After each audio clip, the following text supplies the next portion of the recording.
नमस्कार प्रिय दर्शकों, हम आप सभी का हार्दिक अभिनंदन करते हैं हमारे YouTube चैनल सनातन वेव्स टीवी। गरुड़ पुराण अध्याय 1 मृत्यु के समय कितनी पीड़ा होती है। श्री भगवान बोले, हे पक्षींद्र सुनो, मैं उस यम मार्ग के विषय में कहता हूँ जिस मार्ग से पापी जन नरक की यात्रा करते हैं और जो सुनने वालों के लिए भी भयावह है। हे ताक्ष, जो प्राणी सदा पापी हैं, दया और धर्म से रहित हैं, जो दुष्ट लोगों की संगति में रहते हैं, सत्शास्त्र और सत्संगति से विमुख हैं, जो अपने को स्वयं निर्मित मानते हैं, अहंकारी हैं तथा धन और मान के मद से चूर हैं, राक्षसी शक्ति को प्राप्त हैं तथा दैवी संपत्ति से रहित हैं, जिनका चित्त अनेक विषयों में मगन होने से भ्रम का शिकार है, जो मोह के जाल में फंसे हैं और कामनाओं के भोग में ही लगे हैं, ऐसे व्यक्ति अपवित्र नरक में गिरते हैं। जो लोग ज्ञानशील हैं वे परम गति को प्राप्त होते हैं। पापी मनुष्य दुअह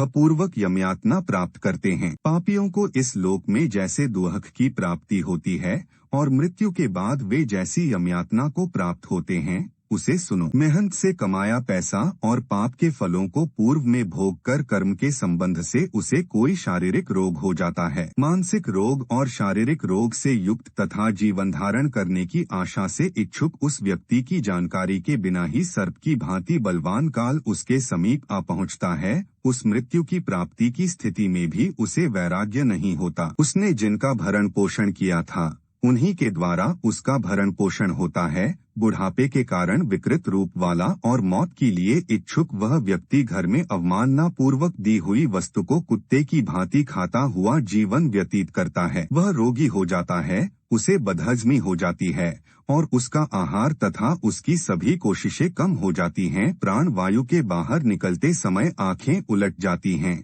नाड़ियां कफ से रुक जाती हैं, उसे खांसी और सांस लेने में कोशिश करना पड़ता है तथा कंठ से घुरघुर से शब्द निकलने लगते हैं। समय के फंदे में अधीन किया हुआ बेचैन सगे संबंधी से घिरा हुआ तथा सोया हुआ वह व्यक्ति समय के फंदे में अधीन होने के कारण बुलाने पर भी नहीं बोलता। इस प्रकार परिवार के भरण पोषण में ही निरंतर लगा रहने वाला अजितेंद्रिय व्यक्ति अंत में रोते बिलखते भाइयों और बहनों के बीच प्रचंड दर्द से संज्ञा शून्य होकर मर जाता है। हे गरुड़, उस अंतिम क्षण में प्राणी को व्यापक दिव्य दृष्टि प्राप्त हो जाती है, जिससे वह लोक परलोक को एकत्र देखने लगता है। अचकित होकर वह कुछ भी कहना नहीं चाहता। यमदूतों के समीप आने पर सभी इंद्रियां विकलांग हो जाती हैं, चेतना जड़ीभूत हो जाती है और प्राण चलते हो जाते हैं। तीव्र इच्छा में प्राणवायु के अपने स्थान से चल देने पर एक पल भी एक अनंत काल के समान प्रतीत होता है और 100 बिच्छों के डंक मारने से जैसी पीड़ा होती है,